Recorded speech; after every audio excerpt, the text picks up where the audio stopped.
Hey guys, welcome back to my channel Sanjeevini life place. So ఈ రోజు మన video వచ్చేసి ప్రిపేరింగ్ మండీ ఎట్ హోమ్. మనందరికీ తెలిసిందే, మనకి బయటికి వెళ్ళినప్పుడు బాగా తినాలనిపించేది మండీ ఇంకా బిర్యానీ. సో బిర్యానీ అనేది కామన్ అయిపోయింది కాబట్టి మండీ ప్రిపరేషన్ ఎట్ హోమ్ నా స్టైల్లో మీకు స్టెప్ బై స్టెప్ చెప్పేస్తాను. సో మనం ఫస్ట్ ఇక్కడ తీసుకున్న పెద్దగా రేడియస్ ఉన్న బౌల్ని తీసుకొని అందులో సాల్ట్ వేయాలి. మనం చేసేది 1 kg ఆఫ్ క్వాంటిటీ మండి కాబట్టి కేజీ చికెన్ తీసుకొని కొంచెం పెద్దగా కట్ చేసుకోవాలి పీసెస్. దీనికన్నా పెద్దగా కట్ చేసుకున్న ప్రాబ్లం ఏం లేదు. అందులో 1 స్పూన్ ఆఫ్ సాల్ట్ వేసుకొని ఆల్రెడీ మనం కడిగి పెట్టుకున్న చికెన్ని అందులో వేయాలన్నమాట. ఇలా ఈ చికెన్ని మొత్తం 20 మినిట్స్ సోక్ చేయాలి, బాగా నానేటట్టు. సాల్ట్ వాటర్లో మర్చిపోకుండా 20 మినిట్స్ సోక్ చేయండి. తర్వాత ఆ పీసెస్ అన్నిటిని తీసి నైఫ్తో స్ట్రిప్స్ పెట్టుకోవాలన్నమాట. ఎందుకంటే మనం చేసేది ఫ్రై పీస్ మండి కాబట్టి దానికి మ్యారినేషన్ అనేది చక్కగా పట్టాలి. సో మంచి అరోమా కోసం ఇలా నానబెట్టుకున్నాక స్ట్రిప్స్ వేసుకోవాలి. ఇప్పుడు మన స్టెప్ 2 వచ్చేసి మసాలా ప్రిపరేషన్. ఈ మసాలా ప్రిపరేషన్ అనేది చాలా దగ్గరుండి చేసుకోండి. సో స్టెప్ బై స్టెప్ నేను మీకు చెప్తాను. ఇందులో దీనికోసం 1 టేబుల్ స్పూన్ ఆఫ్ మిరియాలు తీసుకోవాలి. మండి చేయడం టైం టేకింగ్ ప్రాసెస్ అయినప్పటికీ మన ఇంట్లో చేసుకుంటే ఎంతైనా హెల్తీ కదా, అందుకనే మనం ఇలా ఇంట్లోనే ప్రిపేర్ చేసుకుందాం. దానికోసం మళ్ళీ మసాలాకి మనం 2.5 టేబుల్ స్పూన్ ఆఫ్ ధనియాలు తీసుకోవాలి. అండ్ ఆల్సో గుర్తుపెట్టుకోండి, ఇవన్నీ క్వాంటిటీస్ మనకు సరిపడా కూడా చేసుకోవచ్చు.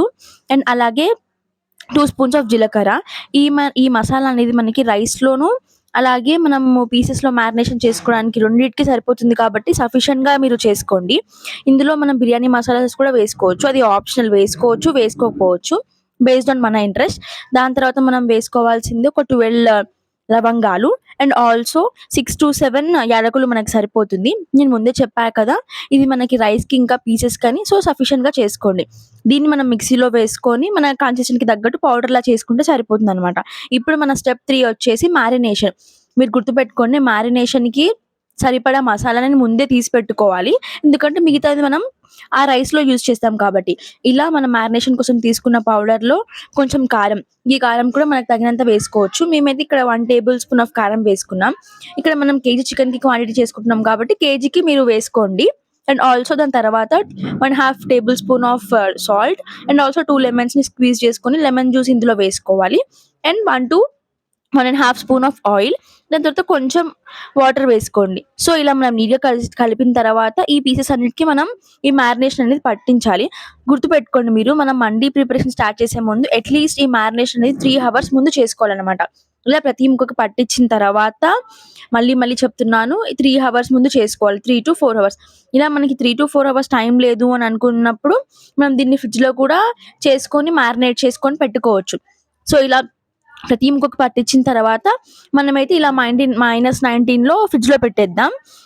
యాక్చువల్లీ 3 hours ముందు చేసుకున్న వాళ్ళకి ఇలాంటిది అవసరం లేదు, బట్ 2 to 2.5 hours అనుకున్నప్పుడు ఇలా ఫ్రిడ్జ్లో పెట్టేయచ్చు. అండ్ ఆల్సో ఇప్పుడు మనకి స్టెప్ 4 వచ్చేసి ఇక్కడ చూస్తున్నాం కదా, ఇది ఆల్రెడీ ఫ్రిడ్జ్లో నుంచి తీసిన చికెనే. సో మెయిన్గా మనం ఫస్ట్ ఇవి ఉడకబెట్టుకోవాలి. సో ఇలా ఉడకబెట్టుకోవడానికి మనం ఇక్కడ జల్లెడ తీసుకొని, మనకు తెలుసు కదా ఇట్లా జల్లెడలు ఉంటాయి కదా, ఆ జల్లెడి బుట్ట తీసుకొని ఆ జల్లెడి బుట్టలో మనము ఆవిరి అనేది ఫస్ట్ ఈ ముక్కలన్నిటికీ పట్టేయాలన్నమాట. సో ఇలా ఆ జల్లెడ బుట్టలో ఈ పీసెస్ అన్ని ఇలా అరేంజ్ చేసి పెట్టుకోవాలి. మనం ఎందుకు ఇలా చేస్తున్నామంటే మనకి మండి అనేది వేరే స్టైల్లో వస్తుంది కాబట్టి, కింద మనం చూసాం కదా అక్కడ స్టాక్ వాటర్ అనేవి వస్తున్నాయి అనమాట. ఈ స్టాక్ వాటర్ అనేది వెరీ ఇంపార్టెంట్. సో మధ్యలో ఒకసారి చెక్ చేసుకోండి మీరు ఇలా చేసినప్పుడు యాక్చువల్గా ఆ పీస్ ఉడికిందా లేదా అని. ఇట్ ఈస్ వెరీ ఇంపార్టెంట్, ఎందుకంటే ఒకవేళ మనకి ఉడకలేదు అని అనిపిస్తే మళ్ళీ మనం పెట్టుకోవచ్చు కాబట్టి. అండ్ ఆల్సో ఇది ఉడికిన తర్వాత మనకి కింద స్టాక్ వాటర్ అనేవి కలెక్ట్ అవుతాయి. దాని తర్వాత ఇప్పుడు మనం చేసుకునేది ఫ్రై పీస్ కాబట్టి ఇలా ప్యాన్ తీసుకొని ఫ్రై చేసుకోవాలి ప్రతి ఒక్క ముక్కని. గుర్తుపెట్టుకోండి, ఎప్పుడైనా మనం ఇలా చపాతీ చేసే ప్యాన్లో అయితే మనకి పర్ఫెక్ట్గా వస్తుంది. అండ్ ఆల్సో ప్రతి ఒక్క ముక్కని చాలా కాన్సన్ట్రేట్గా మీరు ఫ్రై చేయాల్సి ఉంటుంది. ఎందుకంటే మనం ఎప్పుడు మాడింది ఎంకరేజ్ చేయం కాబట్టి మనం తీసుకున్న పీస్ అనేది అసలు మాడనివ్వకుండా చూసుకోవాలన్నమాట. ఇలా మనం తీసుకున్న పీసెస్ అన్నిటిని ఫ్రై చేసుకోవాలి. ఇలా మనం ఒక 5 minutes ఫ్రై చేసుకుంటే సరిపోతుంది. మీరు కలర్ చెక్ చేసుకోండి, ఎందుకంటే మనము చాలా అబ్జర్వేషన్లో చేస్తేనే బెస్ట్ అనమాట. ఇలా మనకి కలర్ వచ్చింది అనుకున్నప్పుడు ఆపేయాలి. అండ్ ఆల్సో నేను మీకు చెప్పాను కదా, ఇప్పుడు మనం రైస్ ప్రిపరేషన్ చేసుకుంటున్నాం, ఇది స్టెప్ 5. సో మనకి పీసెస్ అనేది అక్కడ వరకు అయిపోయింది. ఇందాక స్టాక్ వాటర్ కలెక్ట్ చేసుకుంటామని చెప్పా కదా, ఇదే stock water. Actually stock water అనేది చాలా చాలా చాలా ఇంపార్టెంట్ మనకి ఇందులో. సో రైస్ ప్రిపరేషన్‌కి మనము ఒక 1 పెద్ద ఆనియన్ తీసుకొని అవి చిన్నగా చాప్ చేసుకోవాలనమాట. అండ్ ముఖ్యంగా నేను చెప్తున్నాను మీకు ఈ స్టాక్ వాటర్ కలెక్ట్ చేసుకుంటాం కదా! అది ఎలా కలెక్ట్ చేసుకుంటామంటే మనం జల్లెడ బుట్టలో నుంచి ఆవిరి పట్టిన ముక్కలకొచ్చే వాటర్ అనమాట అవి. సో ఇక్కడ ఓన్లీ అల్లం ఒకటి దంచి వేసుకుంటే సరిపోతుంది. అల్లం పేస్ట్ ఏమీ అవసరం లేదు. దాని తర్వాత మనం ఇందాక తీసుకున్నాం కదా మసాలా లైక్ మ్యారినేషన్‌కి పెట్టిన తర్వాత మిగిలిన మసాలా ఉంటుంది కదా! ఇందులో వేసుకోవాలి. అండ్ ఆల్సో మనం కలెక్ట్ చేసుకున్న స్టాక్ వాటర్ మనకు జల్లెడ బుట్టలో నుంచి కిందికొచ్చిన స్టాక్ వాటర్‌ని ఇందులో పోసుకోవాలి. సో, ఇప్పుడు మనం చేసేది 1 కేజీ ఆఫ్ చికెన్‌కి అండ్ 1 కేజీ ఆఫ్ రైస్ అనమాట. సో, బాస్మతి బియ్యం అనేవి మీరు ఫస్టే 1 అవర్ ముందే నానబెట్టుకోవాలి. ఎందుకంటే మనకి బాస్మతి రైస్ ఫ్లేవర్ రావాలంటే మనం 1 అవర్ ముందు నానబెట్టుకుంటేనే మంచి ఫ్లేవర్ అనేది వస్తుంది.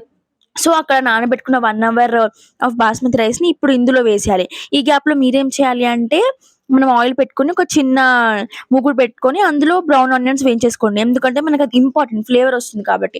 అండ్ అలాగే మనం రైస్ నార్మల్‌గా ఎలా అయితే వండుతామో అలా వండేస్తే మనకి ఈ ప్రాసెస్ అయిపోయినట్టే. రైస్‌కి పెద్ద ప్రిపరేషన్ ఏముండదు. జస్ట్ స్టాక్ వాటర్ కలెక్ట్ చేసుకొని యాడ్ చేయడం. అండ్ అలాగే మనం తీసుకున్న మ్యారినేషన్ మసాలా వేయడం.